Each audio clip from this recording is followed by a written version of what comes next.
Now moving forward to the next question. The cost of digging a well after every meter of digging, when it cost rupees 150 for the first meter and rises by rupees 50 for each subsequent meter. For example, ये आपका well है, you are digging this well. So for this first meter, okay, for this first meter, what is the charge? Rupees 150 is the charge for first metre. Okay, उसके बाद next metre के लिए आपको हर subsequent metre के लिए rupees 50 देना पड़ता है. ओके, तो ये वाले पोर्शन के लिए आपको रुपीज़ 50 देना पड़ेगा. सो नेक्स्ट ये वाले पोर्शन के लिए वापस रुपीज़ 50 देना पड़ेगा. Next again rupees 50 you will have to give. Okay, तो यानी आप लोग क्या कर रहे हो, हम लोग ये सिचुएशन को ऐसे रिप्रेजेंट करते हैं. तो फर्स्ट मीटर के लिए, ये फर्स्ट 1 मीटर के लिए आप लोग रुपीज़ 150 दे रहे हो for digging the well. Next 1 metre के लिए ये 150 तो आपको देना पड़ेगा, बट 50 रुपीज़ एक्स्ट्रा देना पड़ेगा फॉर दिस 1 मीटर. यानी 2 मीटर के लिए आपको कितना देना पड़ेगा, रुपीज़ 200. नेक्स्ट 1 मीटर के लिए ये 200 तो देना ही पड़ेगा ये 2 मीटर का, और ये नेक्स्ट 1 मीटर का रुपीज़ 50 ज़्यादा, यानी rupees 250 you will have to पे.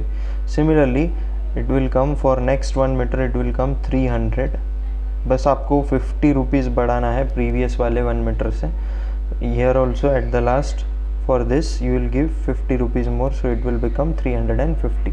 सो in this way for first metre rupees 150, उसके बाद हर 1 मीटर के लिए आपको रुपीज़ 50 देना है. ओके, तो ये जो सीक्वेंस है अभी हमको चेक करना है ये अरिथमेटिक प्रोग्रेशन में है या नहीं है. Now check this. So the difference between this two terms, that is 200 minus 150 is what, 50. Again 250 minus 200, the difference is 50. Again 300 minus 250 is what, 50.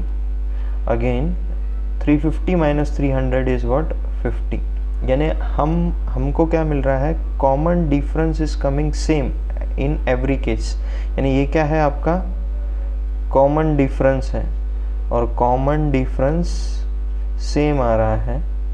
Common difference हम d से रिप्रेजेंट करते हैं, it is coming 50 in each case. और ये आगे आप continue, आपको पता नहीं कि कितने मीटर आप वेल का ये कर रहे हो, डिगिंग कर रहे हो. So it is continued. So this series is an arithmetic progression. Therefore what we can say, the given sequence of numbers is in arithmetic progression. Okay, it is in arithmetic progression. Now check out the next question. What is given in the next question? The amount of money in the account every year when rupees 10,000 is deposited at compound interest at 8% per annum. Okay, simple interest और compound interest दो अलग अलग concept है. Okay, in simple interest में आपको interest fixed लगता है every year, but in compound interest what is there, आपको इंटरेस्ट पे भी इंटरेस्ट पे करना पड़ता है कंपाउंड इंटरेस्ट में. ओके, तो अभी देखो इन्होंने क्या बोला है, the amount. So total amount है आपका rupees 10,000. Okay, rupees 10,000 is the amount deposited. Okay, तो आपको फर्स्ट ईयर को इंटरेस्ट कितना लगेगा, फिर फर्स्ट ईयर में आपको इंटरेस्ट कितना लगेगा, 8% पर एनम आपका इंटरेस्ट रेट है. R is what, 8% per annum. तो आपको इंटरेस्ट कितना लगेगा, फर्स्ट ईयर को सिंपल इंटरेस्ट ही लगता है, भले ही आप कंपाउंड इंटरेस्ट भी कैलकुलेट कर रहे हो, but first year only simple interest is required. क्योंकि कंपाउंड इंटरेस्ट कब लगता है, जब इंटरेस्ट पे इंटरेस्ट आप कैलकुलेट करते हो, that time compound interest is required. Okay, तो फर्स्ट ईयर 8% के हिसाब से 10,000 का 8% क्या होगा, रुपीज़ 800 होगा. ओके, 10,000 का 8% होगा ₹800। तो फर्स्ट ईयर में आपको इंटरेस्ट कितना लग रहा है? ₹800। अभी सेकेंड ईयर में आपको इंटरेस्ट कितना लगेगा? आपको इंटरेस्ट ये 10,000 का भी लगेगा सेकेंड ईयर में, तो वो कितना लगेगा? ₹800। और ये जो आपको यानी इंटरेस्ट गेन हुआ है फर्स्ट ईयर में, इस पे भी आपको इंटरेस्ट देना पड़ेगा प्लस रुपीस, इसका 8% करो आप, 8% of 800, okay, 8% of 800, so this will become 1 जा 8 जा, सो ₹64 आपको लगेगा, okay, interest on this 800, okay. Third year में आप फिर से कैलकुलेट करोगे तो आपको ये 10,000 पे ₹800 लगेगा, फिर ये 800 पे ₹64 लगेगा, और ये 800 पे फिर से ₹64 लगेगा, और ये ₹64 पे भी आपको 8% के हिसाब से इंटरेस्ट लगेगा। तो वो हम लोग कैलकुलेट करते हैं, तो ये कितना आ जाएगा? 64 into 8, how much it comes? 32,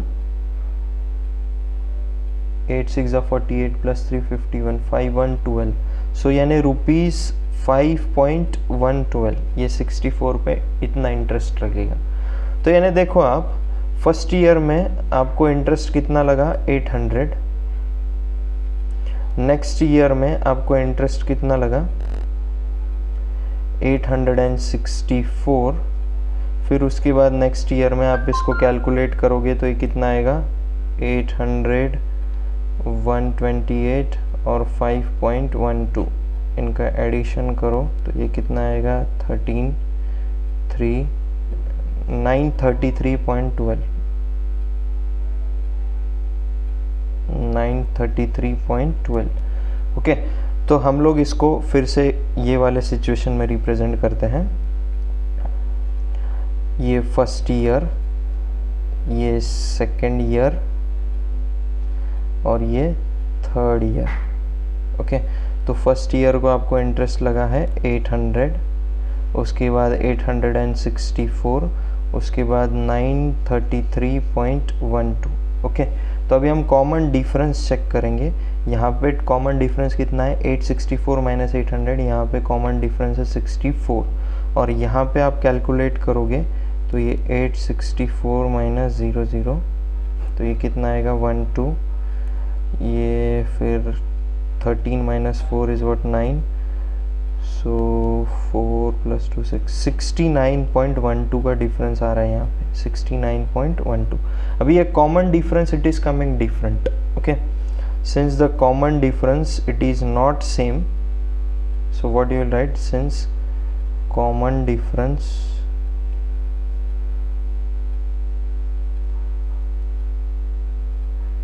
is not same, therefore the given sequence of number